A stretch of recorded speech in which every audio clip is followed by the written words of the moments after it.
Something Was Wrong is intended for mature audiences. Episodes can discuss topics that can be triggering, such as emotional, physical, and sexual violence, suicide, and murder. I am not a therapist or a doctor. If you're in need of support, please visit somethingwaswrong.com/resources for a list of nonprofit organizations that can help. Some names have been changed for anonymity purposes. Opinions expressed by the guests on the show are their own and do not necessarily represent the views of myself or AudioChuck. Resources and source material are linked in the episode notes. Thank you so much for listening.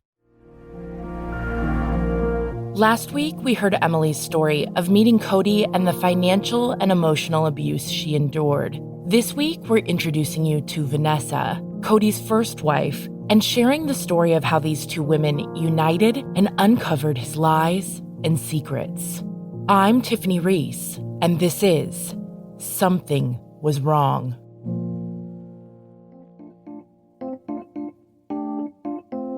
You think you know me, you don't know me well at all. You think you know me, you don't know me well at all. You think you know me, you don't know me well. You don't know. My name is Vanessa, and I met Cody when I was 23 years old, and I was his first wife that I know of. I graduated, and I was still living down by the college and working full-time. I met him at my second job, which I was actually a bartender at a local bar in the area, and it was mainly a place just to get out, make some extra money, and meet people. He was one of the guys that came in, and I met him taking care of him, basically. And then we started dating, and it kind of just sped up really quickly. It was fun. It was exciting. We hung out all the time, and it was great. I thought we had a great relationship. And now looking back at things, I see all the different red flags that came up. But in the moment, just like anyone, when you first meet someone, you're just kind of living the honeymoon phase, and it's fantastic, and it's all great. I asked Vanessa how she would describe Cody as a person. He is a charmer. I feel like everybody likes him. Everybody gets along with him. He is a people's person. He is friendly. He is fun. He is just who you want to be around and who you want to go to the parties with. And he is charismatic and very, very charming. In getting to know him and dating him, I found out that he was like a bridge point, I guess, if you will, in his life, where he was living with his dad and his stepmom. Keep in mind, he was also 4.5 years older than me, so he was 27 at this time, and he was living with his dad. He had a car. To my knowledge, it was his, but I didn't know. And he was working at a restaurant in the town as an assistant manager. And so that's kind of all I knew from his past. He had said he had been in a serious relationship recently, got out of it, and it was like she broke his heart. So I really felt for him, and I wanted to take care of him, basically, which is my hindrance. When Vanessa met Cody, she was already in the process of moving from her college town back to her hometown a few hours away. We decided to go ahead and continue dating and try the long distance thing and just see what happened. Honestly, I didn't think it would work out just because it was such a long distance, but I was willing to try just because I did care about him so much. Shortly into moving back, one of my girlfriends was getting married, and so he was my plus one, and we went to the wedding, and I had a feeling that I was pregnant. And so that night of the wedding, actually, we went and got a pregnancy test and found out I was pregnant. So that changed a lot of things for me. And this is something that I never would have imagined would have happened. I was raised Catholic my entire life. And I don't know if you're familiar with Catholicism, but they don't believe in abortion. They don't believe in divorce, really. It's really made me really, really want to make things work. So I knew immediately that I was going to keep this child and that I didn't want to have a baby out of wedlock. And it sounds so archaic, but it's true. I had one living grandpa at the time, and I knew he was very old-fashioned also. And that was also a big point that I didn't want to disappoint him, which is weird. But my main thing was that because there was a baby in the mix, I was going to make this work and we needed to get married if he wanted to. And so that was now our discussion. Me and Cody had to decide how to get him up to, because he was still living with his dad, and then how to get married, how we had to move in together. We had all these big milestones that we now had to entertain and figure out. And it was a lot. But the child, honestly, the unborn child was my driving force. So I was willing to do whatever it took to make our relationship work, to give this child the support and the groundwork that she needed to grow up. I obviously, when I found out, just bawled my eyes out with disappointment in myself and just kind of like what we were going to do now. But he was very supportive. He was very much there for me during this. And he was completely on board with staying together and making this work. So I don't ever feel like I got any pushback from him as far as not wanting to be in a relationship or be a part of this child's life or anything like that. It was around June that I met him. And then about mid-July, I found out I was pregnant. And so I turned 24 a month into being pregnant. Vanessa recalls their early relationship as up and down, with their main focus being on moving in together and getting married that October before their baby arrived. It was a couple months after meeting him. So we barely knew each other, if you really want to get down to it. I mean, it takes a while to get to really know someone. So we got married. Luckily, my family is super supportive of everything. And honestly, I don't think I could have done it without them. So we got married. And then this is a fun little fact. His dad actually gifted us a honeymoon in Las Vegas. And keep in mind, I am about 4 months pregnant at the time. So not a whole lot of fun can be had in Las Vegas for me. She ended up enjoying checking out the sights in Vegas, but what strikes her as a red flag in hindsight is how her new husband chose to spend his time on their honeymoon. Several times in our hotel room, he would leave and go and gamble and play poker, which I knew was just a fun thing that he did. And so it was fine. I could sleep because I was exhausted from being pregnant and after the wedding and everything.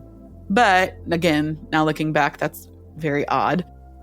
So then we got home and all the aftermath of the wedding kind of wore off. And I was dealing with working full time and being pregnant. And we were trying to prepare for the baby. And he was supportive, but I also felt like a lot of things were about him. He was having a rough day at work, or he was tired, or all these things where I then also kind of felt guilty for complaining if I was tired, where I felt like it still had to be kind of attention on him more than how I would imagined that my husband would have taken care of me. Again, I just kind of pushed it off and said, whatever, this is what it's going to be like. It's fine. So my parents initially, when they met Cody, they seemed to really like him. I know they automatically had their reserves because who is this guy coming into their daughter's life and getting her pregnant or knocked up or whatever. And at least he's sticking around, I feel like was their outlook. My dad, I don't know if he was just doing what he felt like I needed him to do, which was get along with him and be there for him. Cody kind of had a little bit of an estranged relationship with his own parents. And so his mom, he vowed to not really have hardly any relationship with her.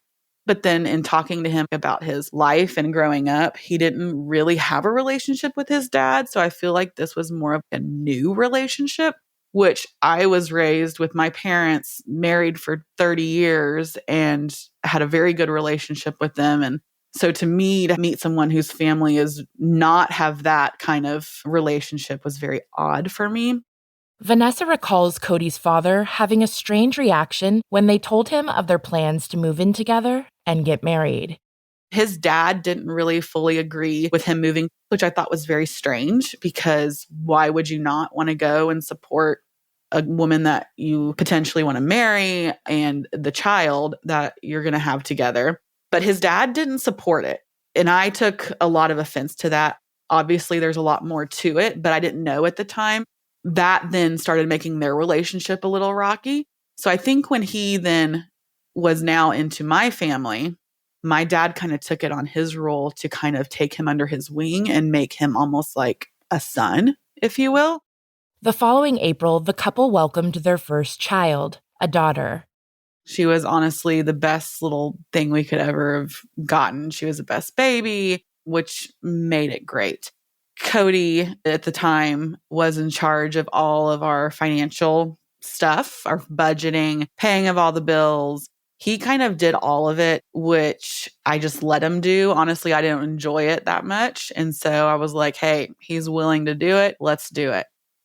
So like any new couple, really, we struggled. It was hard. We were both working full time. We had a new baby. The job that I was at, I was fortunate enough they would actually let me take her with me to work. So luckily, we didn't have to pay for any kind of childcare. So that helped. But we still had all of our normal bills and everything, which is life. But it did definitely create a lot of stress and added stress to our new marriage and our new life together. About a year into their marriage, Vanessa noticed that things with their finances seemed off. And the way I discovered these things was I'd go to buy something like food or something weird, just nothing major or big, and it would decline my card. And so then I would log into our bank statement and look, and what I saw was all these weird transactions, which each one was different. They were usually from other countries. There were things I'd never seen before, weird half websites, but the amounts that was withdrawn with each of those transactions was always an even number. So like $100, $250, $300. It was always a flat number. So it was very bizarre, but it was always like 3 or 4 at a time. But when I pulled it up, I saw all those, and then I noticed that our account was negative. I, of course, freaked out and got super stressed and anxious about all of it because immediately I jumped to, oh my God, we have bills we have to pay. We have diapers we got to buy. I immediately call Cody and we talk about it. And he's like, oh my gosh, someone must have hacked into our account. And these are obviously fraudulent charges. I mean, who would do these things? No idea where they came from. This account that we have is a joint account. We both have equal access to the account and everything. We got it when we got married. I talked to him about it, the charges, and he was completely shocked and dumbfounded, acted like he had no idea where these came from, completely had me convinced that it was someone else somewhere in the world that had hacked into our banking statement or our debit card or whatever. I was very naive on this and honestly would believe anything he told me, which now that I'm older and wiser, think about what a young idiot I was at the time. But we had decided that it was fraud and that we needed to close our account, basically lock it up, and then dispute these charges. We went to the bank to have them find all the different fraudulent charges. Meanwhile, this whole time, he is completely on board that it is fraud and that he had nothing to do with it. He has never seen these charges. In talking to the bank, it was about $4,000 worth of charges when you total it all up. The couple ended up getting about half of their money back from the bank after they reported the charges as fraudulent, but their account was still negative. That was honestly just the first odd thing. And even during all this, it never crossed my mind that someone that I knew, or let alone was married to, had done this. I completely believed that it was some evil person in the world that we didn't know that had taken all of our stuff. I think I approached my dad first, and then Cody and I actually approached and had a meeting with my parents and told them kind of what happened and the hole that we were in and had to ask them for money. And so they gave us about, I want to say $3,000 to $5,000 to help us catch up with bills and make everything current as far as our debt and just living expenses. Their financial challenges impacted their relationship, and despite Vanessa's feeling that Cody loved his daughter, she was often left with the majority of parenting responsibilities, leading to further frustration and stress.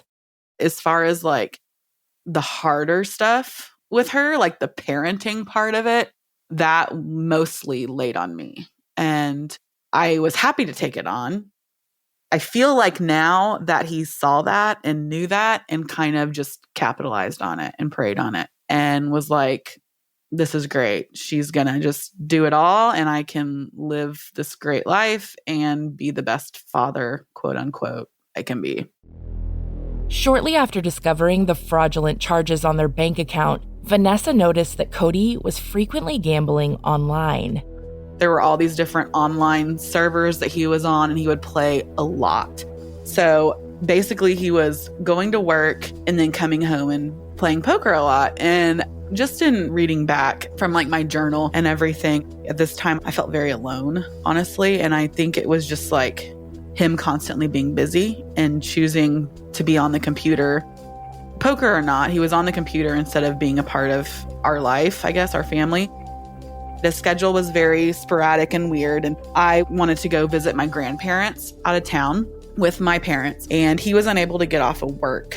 And so he stayed home and worked while I took our daughter and I went with my parents.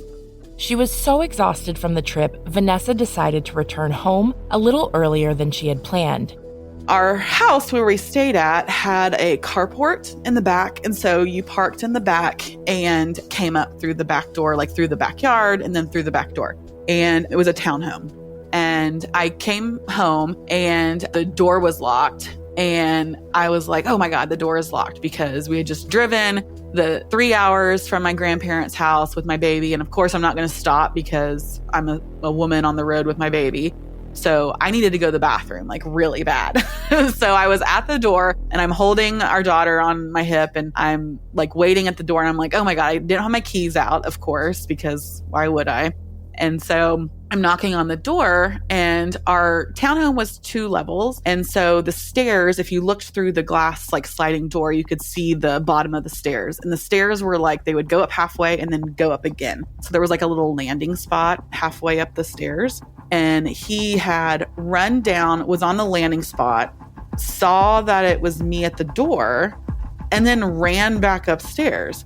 I was so confused, and I was just kind of like, what the heck are you doing, dude? Because I'm here, come let me in. I've got to go to the bathroom. Like, that's all I could think of was like, take the baby so I can go to the restroom. So I keep knocking at the door and I'm like, come on, let's go. So he finally came back down, opened the door, and I didn't have a chance to like ask him what was going on because I had to go to the bathroom so bad. So I immediately hand him our baby and I run to the bathroom. There's a little half bath down on the first floor. And as I run to the bathroom, I just kind of glance to my side, and on the right side by our coffee table, there's a pair of women's shoes that are not mine, and they're definitely not his. So I don't know what's going on. I'm like physically shaking because I kind of am starting to wrap my mind around what I've walked in on.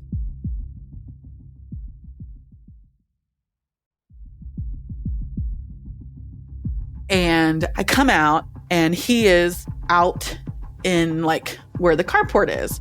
Behind the carport, there's like a little parking lot. So like if people come to visit or whatever, they'll park out there. And so he's out there with our daughter and he comes in finally. And I was like, I asked him what he was doing out there. And he just says, oh, nothing. I was just coming to get your stuff.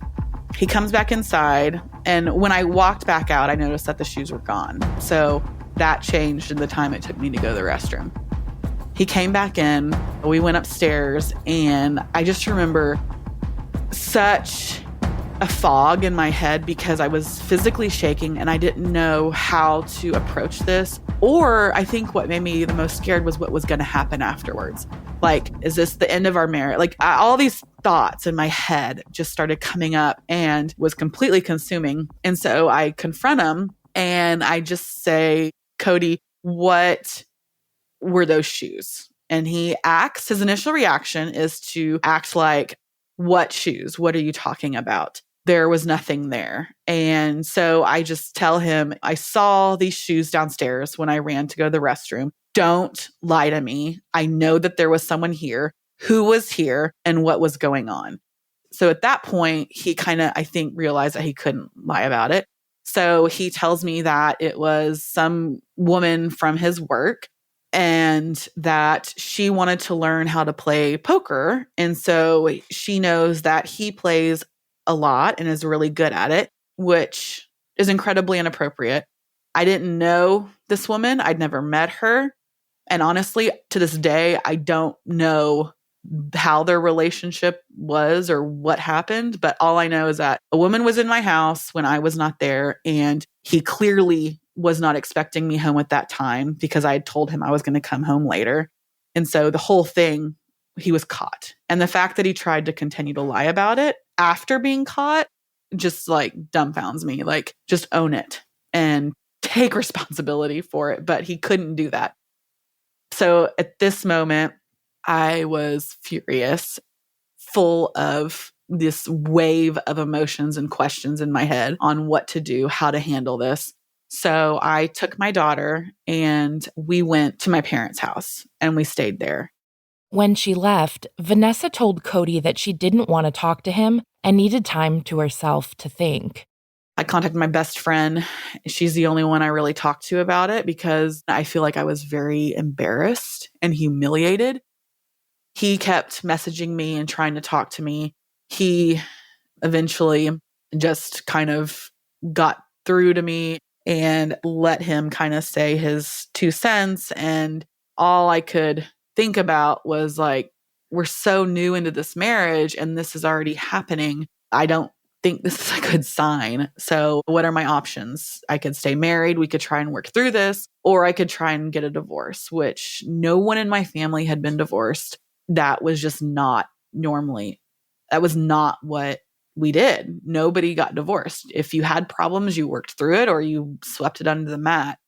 And I come from a big family. My mom is one of 5. And so it's like all my cousins, all my aunts and uncles, like everyone was still married.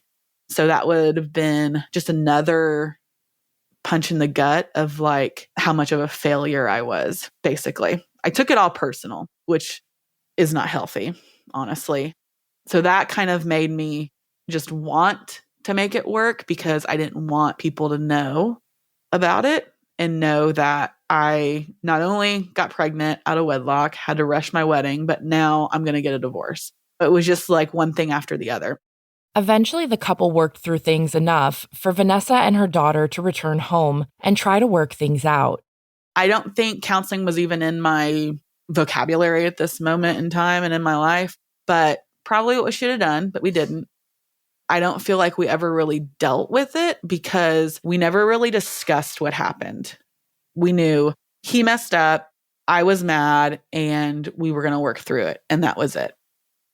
And things eventually got back to being how it was, better, if you will, our normal marriage and relationship. We were still strapped for cash, so working really hard, trying to make ends meet, living above our means, which I'll take some responsibility with also. That being said, it made me kind of want to go back to school and get a different degree. Vanessa decided to head back to school and take prerequisite classes needed for nursing school. One day while on campus, she received an unsettling phone call. Literally like the week or 2 before I started nursing school that this all happened. I was with one of my girlfriends that was in my classes with me. I got a phone call from a title loan place that said that they had the title to our car. Keep in mind, at this point, I didn't even know what a title loan place was. What they do is you give them your title to your vehicle and they front you the money. I don't know if it's a percentage of what your vehicle is worth, but if you don't pay it back in a certain amount of time, including interest, then they basically will take your car because they have the title to your vehicle. So Cody had apparently done that. He had given this title of the car that my father bought him to this place, and I don't know if he had given them my number or if they had just found it, but these kinds of places just have ways of finding everybody. So they located me, called me, and told me that they had the title and that it was past due on a payment and that they were going to basically capitalize on it and take the car. I had to go with my girlfriend from class because I could not believe that this was happening. And we went to the title loan place and had to talk to them about it and figure out what is going on and how we were going to go about keeping the car, what we needed to pay them to keep the vehicle and not put us under and keep us afloat and keep our bills paid and all the same stuff. At this point, Cody is also still taking care of all of our financials. So this is all new to me. I should have kept more in the loop of it, but I didn't. And so all of this is, again, very blindsided. So trying to figure all this out. How are we going to get money? How are we going to figure, where is this going to come from?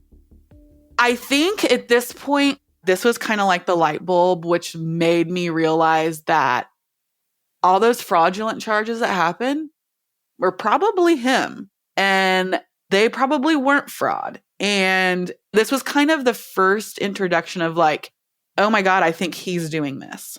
I feel like there's no excuse for this. He obviously gave the title to them. There's no way of he couldn't talk his way out of that. But his behavior after this was the closest thing it can be related to is a dog with their tail tucked between their legs and just cowering, because it was just woe is me. I'm really messed up. Oh my gosh. And just kind of mopey and not really trying to help resolve it, not really trying to help figure it out and move on. More so just, oh, I messed up and life is so hard. And oh my gosh, what are we going to do? And so then I felt like I had to take responsibility and fix it, because this was not just his life. This was my life and our daughter's life. Shortly after this discovery, the couple traveled to Vanessa's brother's wedding. I feel like I should have had someone supporting me during this, but in the moment and during all this, I was not supported, and I, in exchange, had to fix mistakes and issues that Cody had created and to make our life okay. And so I honestly feel like I was robbed of that experience, because it was my little brother and he was married for the first time. And it was a very emotional thing. And I actually had to fly back early before anyone. So I left the night of his wedding, after his wedding, to start nursing school. So I was also super anxious and scared to start that new chapter, because it was a big deal. And so all these different things were happening, but yet I was having to put my focus on Cody and what he had done and how to dig us out of this hole. And even then, he still just acted like he was the victim. I was too ashamed, honestly, to go to my parents to ask for any kind of help. So at this time, I actually went to my aunt, who I have a very, very close relationship with, and talked to her about everything and let her know what was happening, and actually asked her for money. And she gave us about $3,000 to help us to pay them off and get the title back. And then that way we wouldn't be in any trouble and we wouldn't be down a vehicle. So we were able to keep the car. When I did ask my aunt for the money, he was not present for that. I did it all on my own. I honestly don't even know if he talked to her about it, or my uncle, or ever said anything to them about it.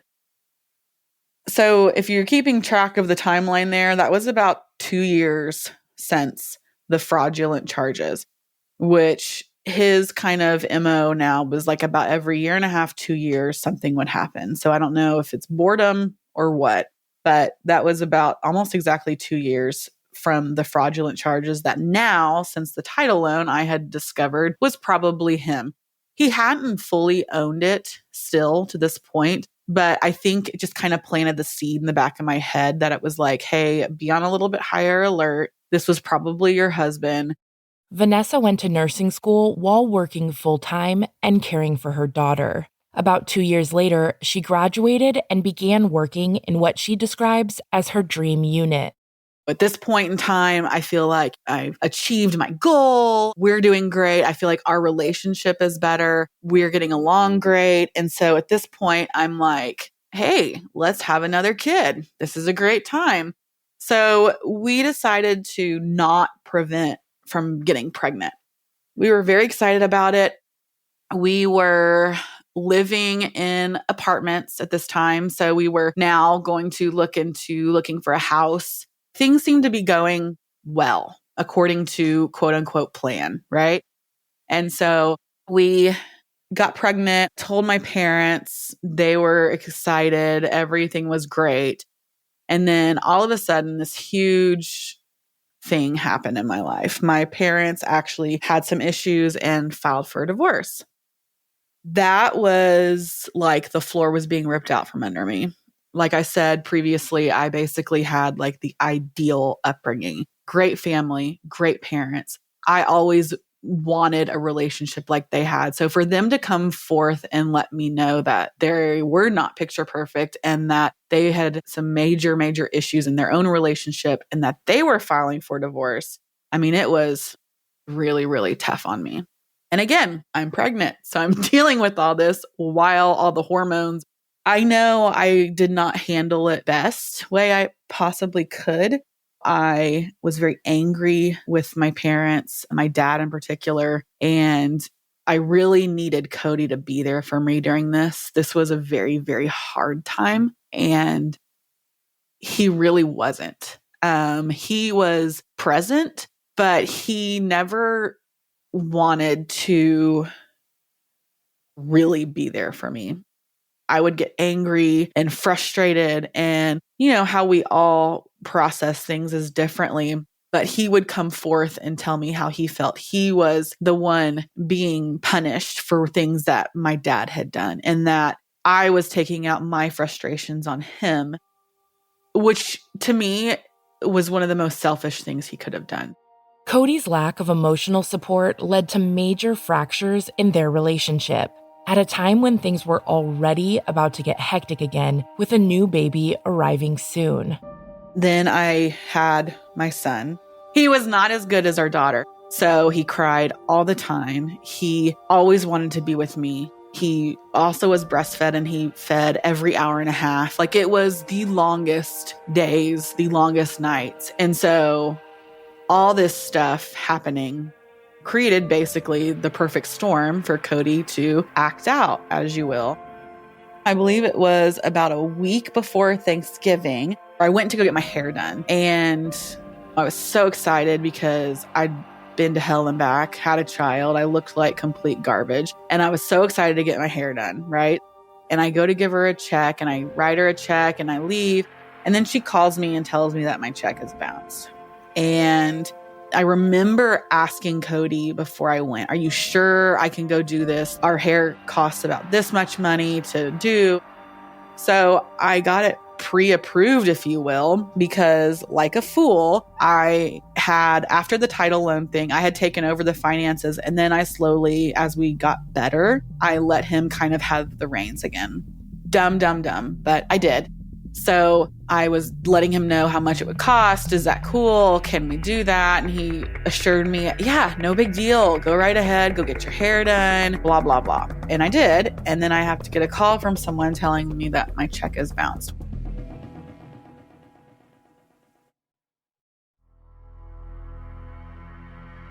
So then I log into the bank account and I start seeing all these weird things coming through, and I confronted him about it. And he told me that he had bet on some sports games and lost a whole lot of money. And so in order to make up for that money, he had actually taken out 10 that I know of, but possibly more different payday loans. Those also are about as sleazy as the title loan places, in that what you do is you go to these places and they verify that you have an automatic paycheck coming into your account. And once they have that information, you basically are signing over to them access to your account to withdraw payments or the money that they are required to pay them off when you get paid. So you're basically getting like a advancement on your paycheck. These places in my book are the bottom of the barrel because they offer you this money and then you have to pay them the amount that they've loaned you, but yet an ungodly amount of interest. And I honestly don't know how people ever fully pay them back because it's not practical. So he had taken out 10 plus of these things. I don't know how he was able to do this, but he did. I had people calling me, trying to get a hold of him, trying to get a hold of me to get payments on these things. He did eventually own it at this moment, but again, I had to confront him about it. I had to catch him doing it. And he says it all stemmed from gambling. It all stemmed from him betting on sports games and not doing well. And then he had to get the payday loans to make up for it and pay for it. And then when it comes into the big discussion, he then spins it into that he did the gambling and all this because I was not giving him the appropriate attention he needed and or taking out my frustrations on him that were me dealing with my parents' divorce and being a mom of a difficult baby and having a new job and all these things. And so he again spun it to where he was the victim and that it was my fault and how I treated him that made him do these actions, which then put us in debt. So it was always me. It was always he was the victim and everything else happened to him. She was once again baffled by Cody's behavior and lack of concern for their family. So again, I'm just kind of going through the motions, trying to figure out how we're going to get through this. How are we going to pay our bills? How are we going to put food on the table? How are we going to, we have 2 children now. And while I'm trying to fix and repair, he is again the victim and moping around the house. So it's a week before Christmas. We have 2 children and I love Christmas. And so it's like, how are we going to give them gifts? How are we going to put anything under the tree for anyone or my kids because we had no money at all. And these people had a hold of our accounts. And so it's not like we would get money because as soon as he was paid, they would take the money. And so it was just like this, it was horrible. It was so just a dark time. I knew I wanted to put presents under the tree for my kids. My son was a baby. He doesn't know. But my daughter was 4.5, 5. And so she knew. And she knew what to get excited about. And so I actually remember doing this. I got on Craigslist and I looked for toys. I looked for toys or anything that would be free, honestly, because we didn't have any money. And so I found a bunch of free toys in the area and just went and drove around and tried to figure out how to put presents under the tree. Nowhere in any of this did he help me do this. He never once tried to put anything under the tree. It was all on me and I was the only one doing anything. And it was very, very rough. We had Christmas and my daughter was super happy. It was great, but it was a very lonely time. My mom came over for Christmas, thank God. But Cody just moped around the whole day, like depressed. It was just very awkward where he was just stealing all the attention when it should be about that the kids are happy and it should be about them. After several months, the couple started counseling in an attempt to salvage their relationship for the sake of their children. I was trying to work it out, but honestly, I feel like I just wanted to feel like I had done everything I could to make this marriage work. So I feel like mentally at this point, I was done. I wanted the marriage to end, but I also didn't want to look like a quitter in my kids' eyes when they grew up, in my parents' eyes. And so we went to counseling and it helped a little bit. Around April, I told him I needed a separation. So that's when I moved out of the bedroom and I lived in the guest room. I got my own bank account, all these things that were kind of like just building blocks to start building my own life away from Cody.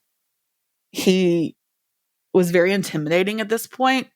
I feel like I make lots of animal references because I love animals, but it's a fight or flight thing. Like a horse, when you back them into a corner, they're going to either hurt themselves by jumping over the fence or they're going to charge at you. And I feel like Cody did more of like a charging at you. He did a very much like confrontational, why do you want to do this? You're going to split up this family. You're going to break up this family. You're going to ruin these kids' lives.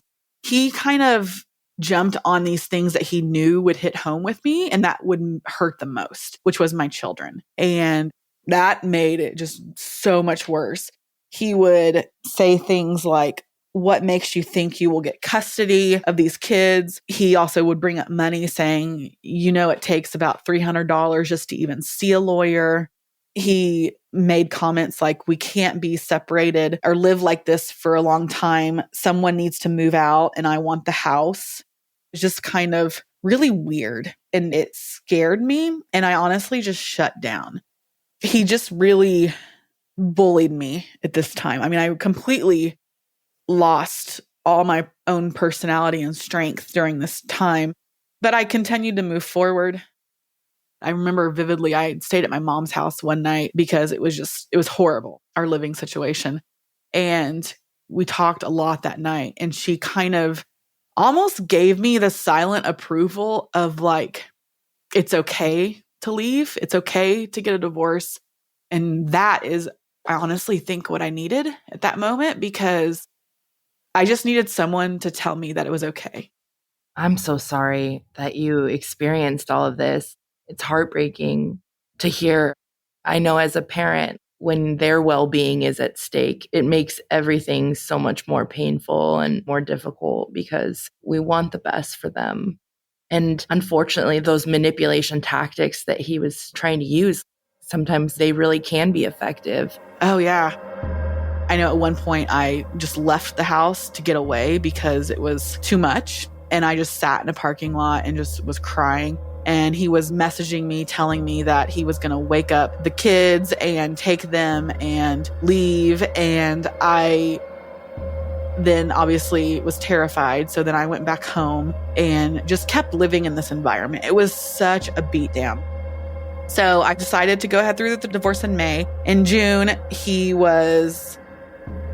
that was when he was trying to talk to me about everything. And I actually wrote down exactly what he presented to me, which is just baffling.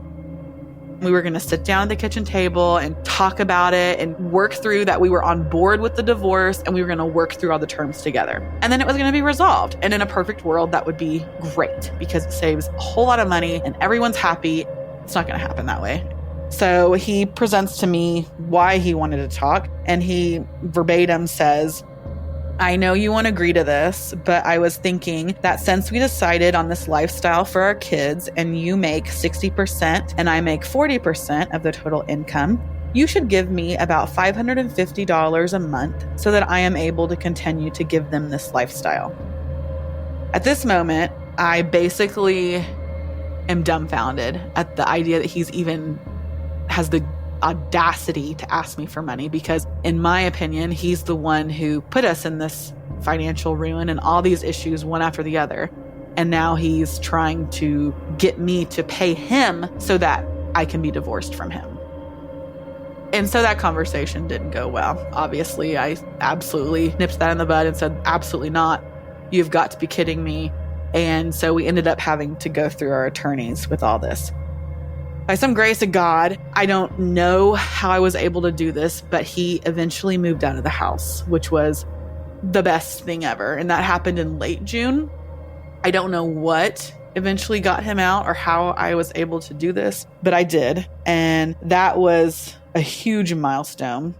Once Cody moved out of the house, things got a little easier in their co-parenting relationship until it was almost time to head to court.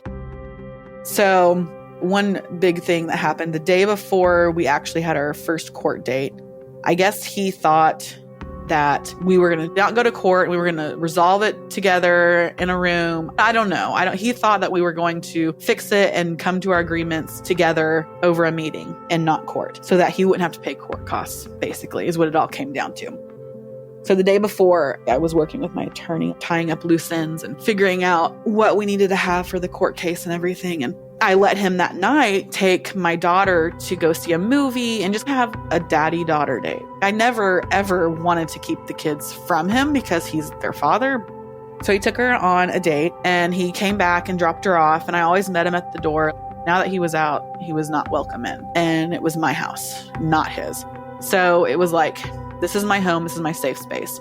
So he came and he brought my daughter and dropped her off, said goodbye to her. She came inside and he asked if he could talk to me. So I went outside.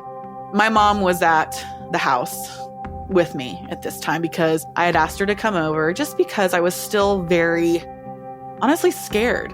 He'd never hit me or anything, but I always was frightened. And I didn't know if he was capable of that, and I didn't want to be alone during that. So I had my mom come over during this, but she was in the house. He didn't know she was there. And so he asked to talk to me. So I gave my daughter to my mom and I went outside and he was talking to me and he confronted me about how we were still on the docket for tomorrow and why I thought it was going to be dropped. And I basically just said, well, I guess it's still on the docket. We still have things to discuss. So he got angry and was yelling at me during this. And my mom heard it and decided to stick her head out and yell at him and saying, you don't need to talk to my daughter that way. You need to leave her alone.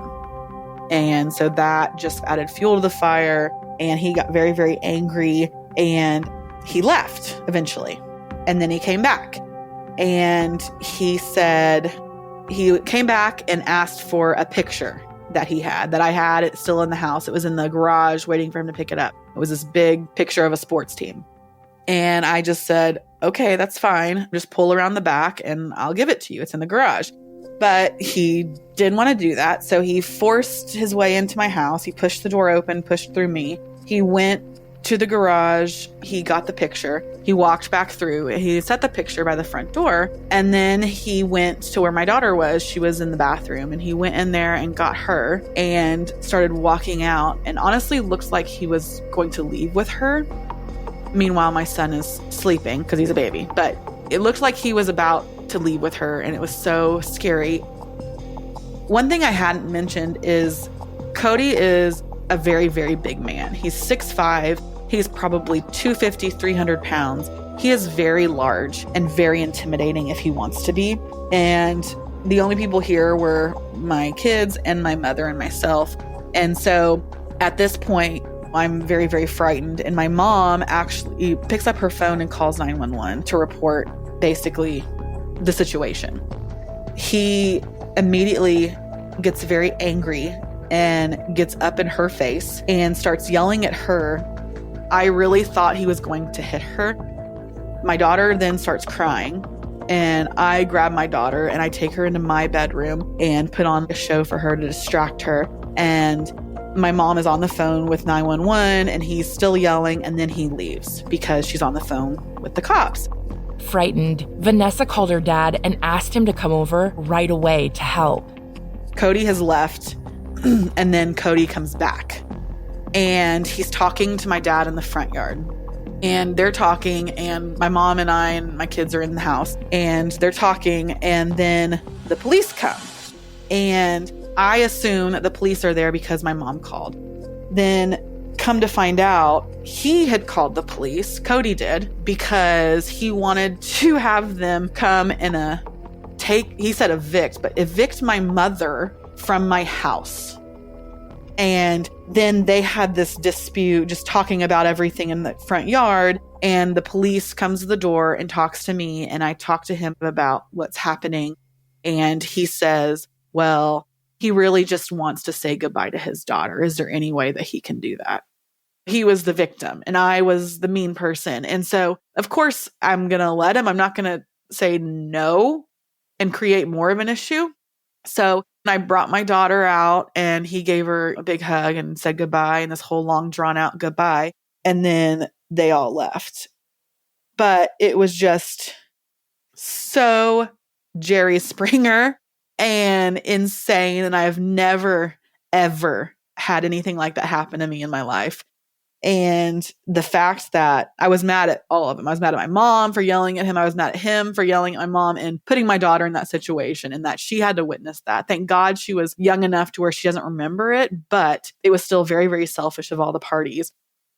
I just still cannot believe that he had the audacity to call the cops to have them come be there to try and get my mother out of my house.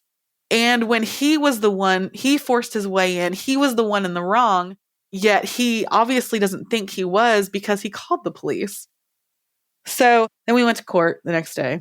We had temporary orders placed. And in the state where we live, you have to, I believe it's 60 or 90 days, but I can't remember now. But you have to basically think about your divorce for a certain amount of time to make sure that you want to do it before they can actually make it final. So they did temporary orders, which then make him have to cover the health insurance of the kids. Around in September, I take my kids to the doctor and find out that our health insurance is not valid. He did not inform me of any of this. And when I confronted him about it, he acted like he didn't know anything about it. And so I then go to my attorney about this. And so we were able to get the divorce finalized on the grounds that we then went to court in October, basically holding him in contempt of the temporary orders because he let the health insurance falter. So then when we were there, the judge just said, hey, let's just do it all. We ended up getting the divorce finalized on that exact date. We finally were divorced. And then that just started the whole next chapter of everything. And that, I believe, is when he started dating Emily. I feel like he started dating her, I think, when we were going through our divorce. And then they ramped it up pretty quickly also. Now that I see it, I feel like she was his next prey. I asked Vanessa if she recalled what it was like to co-parent with them in the early months after their divorce. One of the hardest things I've ever had to do was share my kids with another woman. That was very, very rough. I was dealing with the idea of being a single parent now, and then Cody had Emily, and they had this picture-perfect marriage. Everything looked great. The one thing I was always so grateful for was she was always so kind to my kids and treated them like her own. They never wanted for anything when they were at their house. She would buy them clothes. They always had food. All the things that you want for your kids, she provided. And it was all her. The only thing that was a little bit rough was sometimes I felt like she overstepped her bounds, which later on we reconnected and I discovered why. But I feel like he portrayed me as a horrible mother. And so it was her way of trying to give my kids that mother role because she didn't know that they had a great mother. But I took it as she's trying to encroach on my kids. So that was the only struggle that I feel like I had with it. But other than that, I could not have asked for a better stepmom for my kids. She was awesome to them. And they always felt loved and they love her. Then down the line, they eventually, I guess, Cody does similar things to her. And she then decides to file for divorce and reach out to me. So she reaches out to me and we actually went to dinner and she basically was just like, lay it on me. What happened in y'all's marriage? Tell me everything.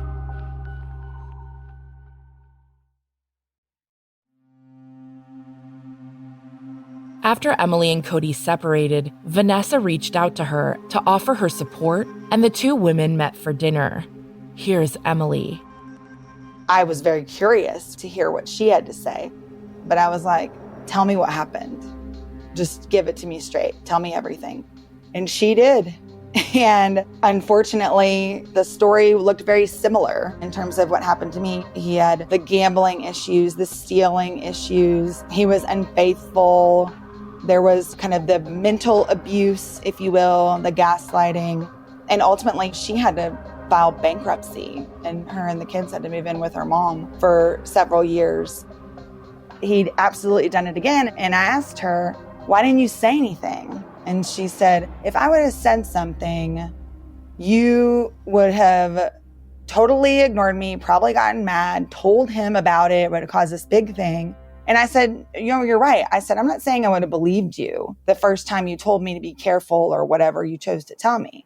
But the first time something happened, the first time he used my credit card, the first time he asked me to bail him out of a jam with cash, the first time I caught him lying, whatever it may be, that would have been in the back of my head. And I would have hoped that it would have made me, again, look at that a little bit harder, see the red flag earlier. Of course, I'm not blaming her because that's a very awkward position to be in. But it was just something interesting that she and I talked about together. And then we sort of made a pact that if he ever gets really close, really serious with anyone, that we feel like we need to kind of have an intervention because we just can't sit by and watch the same thing happen and watch our kids get drugged through this again. But she said that she was very sorry about what happened to me. The things that she shared with me, it was was a little like looking in the mirror, although it was also to see that he'd sort of advanced his tactics a bit more, right? He kind of learned from what didn't work the first time and tried those with me. We honestly bonded over the feeling that now, or she was reassuring me. She was like, you're going to start feeling better, but it's going to take a really long time for you to not be nervous every time you run your debit card. And I immediately knew what she was talking about. So that was a feeling where I really kind of looked at her and was like, she understands what I'm going through and is someone that I think can be a support system. And so since then, we have been very close. We compare stories. We make sure that if he's telling one something, is he telling the other one something different? We spend time together. We spend time together with our kids. And we always have each other when things get really bad. And it's funny because he usually takes turns with how he treats us. It's like he can't be nice to both of us or can't not have drama with both of us. It's like you get one or the other. So if he's being really nice and like agreeable with you, then most likely he's blowing the other one up on text message, berating you about some decision he doesn't agree with or something, you said or you did or didn't do. Just it's this constant cycle. So we're always checking in with each other and calling each other and venting and kind of backing each other up. Here's Vanessa. She was older when she got married to him and than I was when I was married. And so she was, I feel like, wiser, honestly, and stronger at that point in her life. And so she was able to realize what was happening and get out of it. And so she did. But it took many times her and I getting together and talking about everything to kind of just get it all laid out and map out everything that's happened and all the different lies and all the different things that maybe he told her that then he turned around and told me something different, almost to plot us against each other. The biggest things now that I look back on everything is he was always the victim there. Now I look back and I'm like, he doesn't have a relationship with his dad because he's probably pinched him dry from money. He's borrowed as much money as he possibly can from his father and his stepmom. And that's why that relationship is rough. He never really had any super close friends, which I always did. And so that should also have been a real red flag. And then as he worked throughout our marriage, he did work at one place, one employer, but he did change locations a lot. And it was always because he had issues with his bosses. They were doing something wrong or something that they were doing was always incorrect. They were being irrational or he wanted to be a general manager and it wasn't offered at that location. All these things that now I look back and I'm like, oh my God, he was always the problem. He was always the one that broke his relationships with everybody in his life. And he was always the one that just kept feeding on the next person. And I just never saw it. And then when I met him, we were paying a surcharge to keep his driver's license that I thought was from speeding tickets or whatever. But come to find out, it was, I think after Emily started finding stuff was when I really discovered it, because Cody's dad actually reached out to Emily with an email about everything that he had done over the last 15 years, I guess 20 years. And it was just so much deeper than what we had even figured out or had even imagined. And he had actually worked at a different location before I had met him. And one of his best friends at the time was actually his boss, and he had stole money from them. And they had pressed charges, and his dad paid the amount that he stole so that they would drop the charges. But I believe as a result of that, he had to pay some kind of, that's what the surcharge was for, was my understanding, to help clear that name from that theft that they ended up dropping to, I'm assuming, a misdemeanor or something. But then later on, as Emily's filing for divorce and working through that, he is working at another location and ends up stealing from them more money. But the only way we know is that Somebody knows somebody that works with somebody that plays golf with somebody. So it's all hearsay through that, but that he was caught stealing the money. And when confronted about it, basically took the defense stand on saying that time's just been really rough, really hard. I'm going through a divorce. And he actually tells them that his daughter has been really sick also. And so he really needs the money. This company that he stole from was actually a smaller company. So they eventually then dropped the charges. And I believe he was also again bailed out by his father, but I'm not 100% sure. And now it's like we've been divorced 8 years and he has yet to consistently pay child support. Another issue arose when Emily and Vanessa became concerned about the place Cody was living and the safety of their children when staying with him. Here's Emily. And the final straw really came when he'd been evicted again for the second time. And we were like, "You're supposed to have the kids this weekend. Where are you going to go?" And he was paying daily to stay at an extended stay hotel, not one that like business people stay at when they come in town for a week for business meetings, but a very unsavory one. Even just looking at the crime report online, we could see that it wasn't a great spot. And we begged him to just not let the children see that. And we said, we're not trying to keep you from them. You can come and spend the day with them, take them to the park, take them to a movie, whatever you want. But please don't make them go spend the night there. We understand that's what you have to do, but let's think about the kids. And he absolutely refused. And that for us was the last straw. And so we together actually got the same lawyer and sued him for custody. He was served on the same day at the same time for both of us and took him back to court to revise our custody agreements. We both got some changes. They look a little bit different. Now I'm sole conservator, which means I make, all the decisions. I don't have to consult with him about any decisions that I make for our son. And also there's limited visitation in terms of overnights. But when he is in a stable place, my son does spend the night one night during those weekends. Here's Vanessa. And I believe he's about $14,000 in debt as far as with child support. So there's not any help coming from him. Must be so hard co-parenting with someone like this. Yeah, you just have to learn how to handle them and know what's going to trigger certain things and what's not. The only reason that it's ever good is honestly because I just swallow my own pride and just choose my battles. You have to approach things differently. It's all about how you handle interactions with him and how you get what you need to get. It's so exhausting, but it's what you got to do. So during my time working with Emily on her story, there was a development in Cody's legal troubles. Here's Vanessa. So recently he was again charged with stealing from another employer, and this amount that he stole apparently puts him into the felony bracket. So it's serious.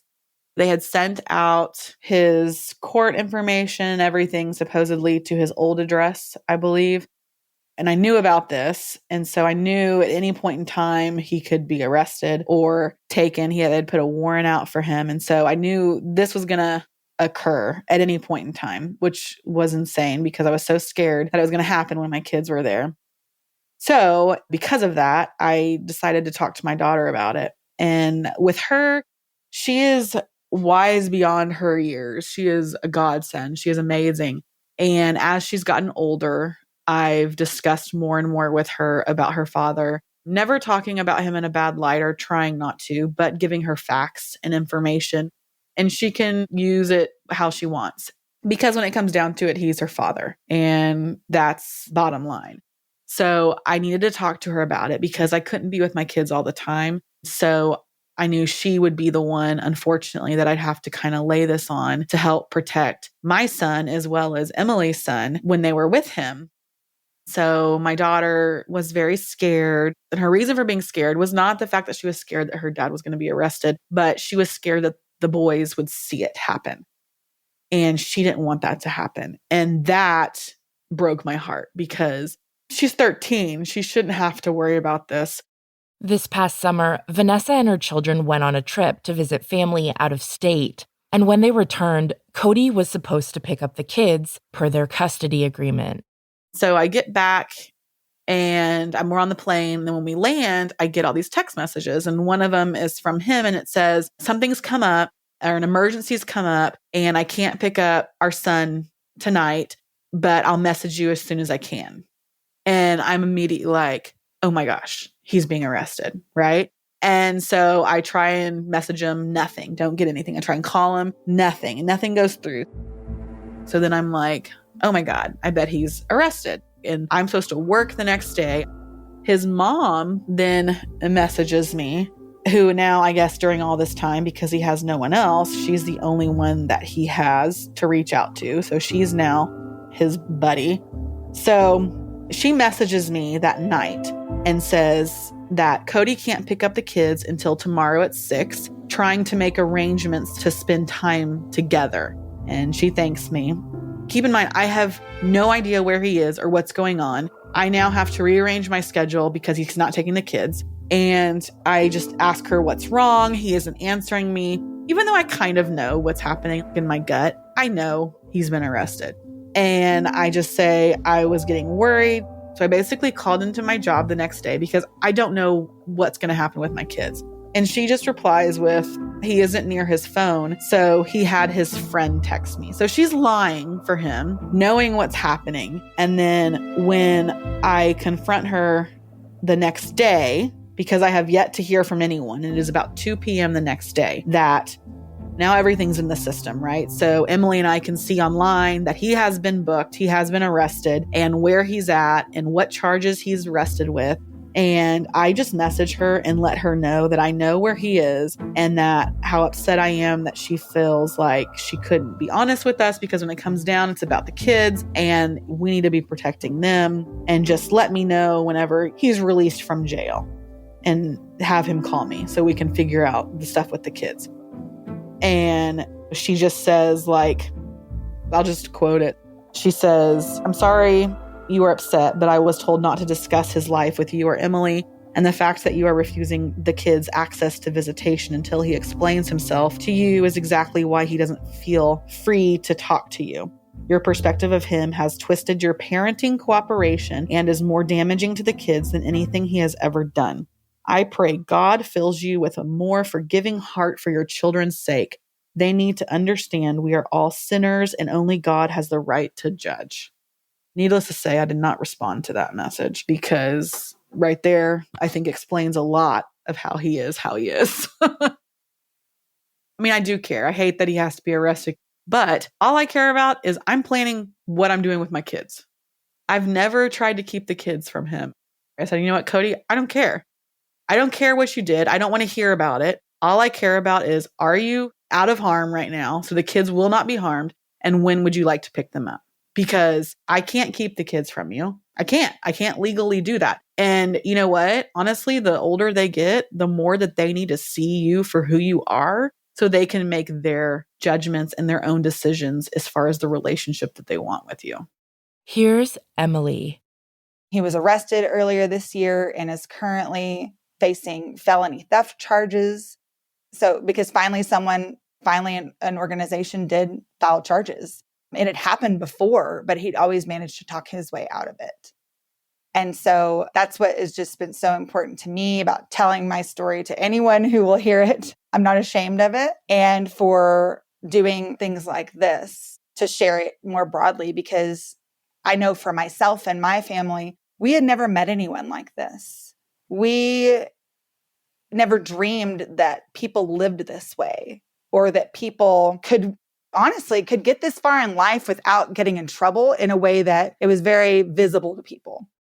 After this last arrest that Cody had, I guess he was worried that I was going to talk to our son about it. When he got out of jail, he called me and I told him that I had talked to our daughter about it because I was worried about what was going to happen or when he was going to get out, but that I had not talked to our son and that I felt like our son was too young to really process anything like this and that we probably should not talk to him. He agreed with me at the moment, but then they went to his house. Cody had messaged me and let me know that he had talked to the kids about him being arrested and everything because he felt like they needed to know about it. So he had talked to my son without me being present about this, and I had no idea what he said. So I asked my daughter about it, and she said that he had told them that it was charges that were placed on him for stealing when it was somebody else that actually stole the money and it wasn't him, and that it was going to be settled, but he's out now. And so it'll all be fine, basically. I honestly am terrified to have the conversation with my son, so I haven't approached it with him because I know it's going to completely tear his world down. So I'm just waiting on that. I'm so sorry. One thing I know for sure is that kids, as they get older, are really able to tell who's there for them, who's consistent, who lies, who doesn't. And I'm so thankful that they have you. And it sounds like you have really supportive parents and they have other family as well that really like pour into them as human beings. But I am so sorry. That is not something anybody ever wants to have to navigate. How would you say that your relationship with Emily has like helped in this recent development? Because I think it's really touching how you've come together. Yeah. It is just nice to have somebody else that understands how you feel, because no matter how much this person has hurt you or lied to you, you still don't want them to suffer. You don't want them to have to go through these difficult things or these situations, even though they're not good people and they don't care if you go through these kind of situations.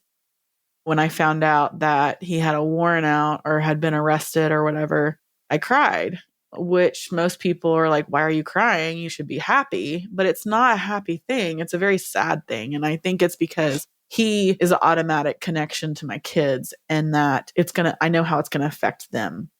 And it's just another thing that we have to deal with. And Emily's the only other person in the world, I feel like, that truly understands the effects of Cody on our children and on us.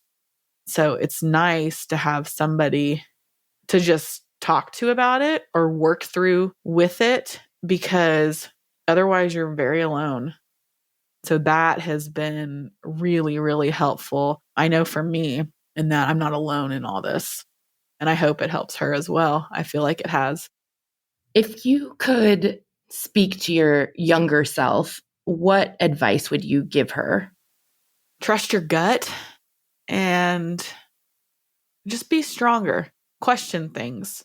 Don't take somebody's word for it just because you're supposed to or society tells you you're supposed to, but that it's okay to doubt sometimes and just mainly trust your gut, really. There's a lot of empty threats that come from someone like him. A lot of gaslighting, a lot of abusive language. And I've just sort of learned that you have to ignore that. Otherwise, any energy is good energy for someone like him. And that's something that his other ex-wife and I, we will commiserate about that and, say the things that we want to say to each other, because we know it does no good to say it to him. No matter how long it's been, there's still things that pop up. Recently, an ex of his that he dated after my divorce, she actually reached out to myself and his previous ex-wife on social media, asking us for help because he was stalking her well after their breakup. He was getting different phone numbers to call her from, getting new social media accounts to message her since she'd blocked him. He was reaching out to friends and family he'd never met before to try to get them to help him get in touch with her. She'd moved, she'd changed her job, and she was reaching out to us to see what else that she could do to keep him away from her. And to me, again, that was just more confirmation to me that I needed to tell this story.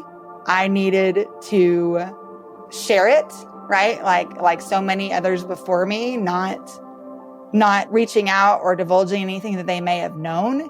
I recognize that that is an awkward thing to do and it feels weird and out of step, but I I think you got to keep in mind stories like this, right? And stories like the people before me and the stories of the person, after me. It was just confirmation that he's going to continue to ruin people's lives, whether it's women that he's in a relationship with, whether it's employers. And so I've just been very passionate since it happened to do what I can to control what happened to me, which is not a lot, but by sharing my story, I hope that it opens the eyes for some people that might recognize someone like this in their life, and to just know that you're not alone. Thank you so much for taking the time and energy to share your story. I really, really appreciate it. And it's just been really, really nice chatting with you and getting to know you both. And I really hope the best for your family and everything to come. And I'm very thankful your children have you both as a support system. Thank you so much to Emily and Vanessa, as well as all of the survivors who shared their stories with us this season. We'll be taking next week off, but we'll be back with more compelling and inspiring survivor stories in 2022. I hope everyone has a safe and joyous holiday season and end to their year. Thank you so much for listening.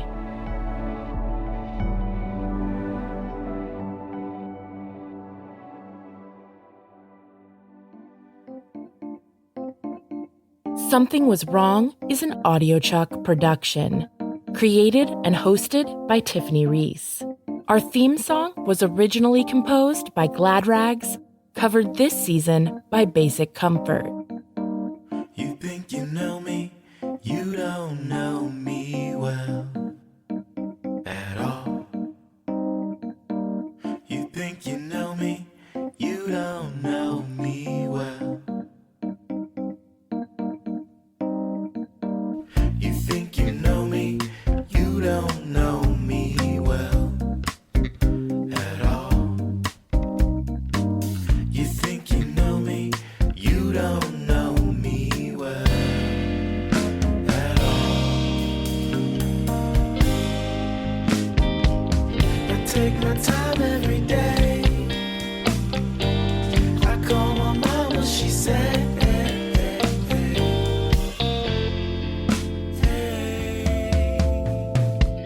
call me up on the telephone, now they're wrong. I hang up, but I know that it's not their fault.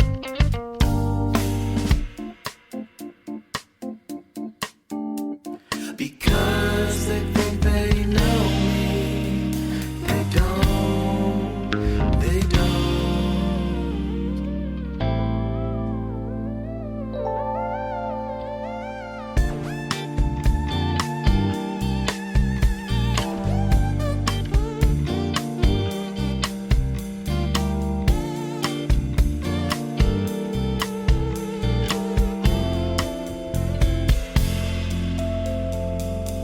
You think you know me, you don't know me well at all. You think you know me, you don't know me well. You think you know me, you don't know me well at all. You think you know me, you don't know me well at all, at all, at all, at all.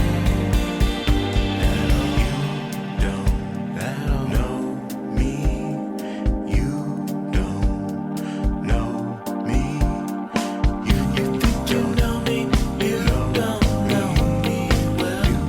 You don't know me. You think you know me, you don't know me well. You don't know me. You think you know me, you don't know me well. You don't know me.